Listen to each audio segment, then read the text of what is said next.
Nearly everyone who's trying to compete in SEO makes this mistake. They fail miserably because what they're doing is nearly impossible to achieve, and yet most people think that it's the right approach. Hey everyone, I'm Patel, and today I'm going to teach you the number one biggest SEO mistake nearly everyone makes, and you should avoid it at all costs. Now, before we get started, make sure you subscribe to this channel, and if you're on YouTube, click the alert notification. That way, as I release more content like this, you'll get notified. We're in a time where SEO and digital marketing has become more saturated and more competitive than ever. With over 1 billion websites on the web, SEO is no longer an easy or open playing field. A lot of times, I see many of these new websites making the same mistake that'll ultimately give them little to no SEO results and just waste their time. So what is it? It's targeting keywords that are too competitive. These days, effective keyword research is an increasingly important skill for digital marketers. Not only do they need to know how to develop a good keyword list, but using keyword research to find out what topics they should write about or what phrases they should be using while writing is super important, especially figuring out which ones aren't competitive. Nowadays, doing keyword research effectively is a top priority for any website or SEO. If you look up a competitive term such as car insurance, you'll likely see some big brands pop up. If you're a new website, it's going to be almost nearly impossible to compete with those brands. So what's the answer? Target long-tail keywords.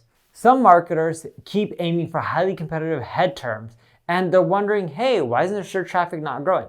When I started targeting long-tail keywords, I increased my search engine organic traffic to 173,336 visitors per month. Nowadays, I'm getting well over 1 million. You're missing out a lot of search traffic if you're not creating blog posts around longer search terms. So you're probably wondering, hey Neil, is it really worth it? Well, before I break down how you can go after these terms, let me tell you one interesting stat to show you how profitable it is. According to Search Engine Guide, Amazon makes 57% of their sales from long tail keywords. That's because long tail keyword variations, especially those that have commercial intent, convert really well. For example, let's say you have a dog food business and you're trying to break into the dog food online space. Most likely, you want to go after keywords like dogs, dog food, pet food, because that what gets a lot of search traffic. The monthly search volume for dog food is roughly 135,000 searches per month. But the paid difficulty is 100 and the SEO difficulty is 77. That's incredibly high. Coming in as a new company, there's very little to no chance that you're going to rank well unless you have an established brand and high domain authority, which most new companies don't. Instead, you want to focus on long-tail keywords like dog food for allergies or dog food for senior dogs.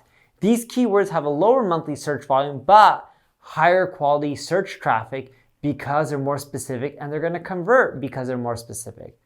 For example, dog food for allergies has a monthly search volume of 9,900 and an SEO difficulty of 38. That means it's going to be easier to rank for.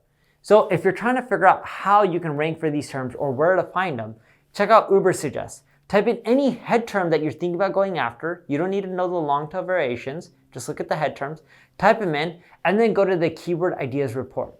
It'll give you all the other long tail variations, and it even breaks down the SEO difficulty. Look for terms that have an SEO difficulty score of 40 or under. Those will be easier for you to rank for. You also want to look for ones that have volume at least in the few thousands per month, because volume doesn't always mean clicks. And when you do all of this, it'll help give you more ideas and more ideas for you to produce content. There's also a questions tab on Ubersuggest, prepositions, comparisons. These are also more places where you can find more keyword ideas, more content ideas that will drive keywords that convert into revenue. Here's another quick tip that I love doing to find the right type of content to produce. So in Ubersuggest, there's a content ideas report. When you go very specific, it'll show you all the content that's already been created around the web based on social shares, backlinks, and search traffic. It even tells you, when you look at the estimated visits, all the keywords that article ranks for. When you click on backlinks, it shows you all the people linking to that article. And when you look at social shares, the more social shares, chances are the more people that like it. So when you're trying to figure out what keywords you should go after, also look at all the content pieces that have some of those similar keywords, because this will give you ideas of what you can create that can help you not only generate traffic from all three, right? You don't want to just generate traffic from Google. If you're going to create content, might as well get traffic from the social web and might as well get referral traffic. Referral traffic is other people linking to you as well. So keep that in mind because this will help you craft content that does well for more than just Google. Don't just create content for users and Google, create content for users, for Google, for social media sites, for other people who own websites and want to link to you. This will all help you do better in the long run and generate more sales.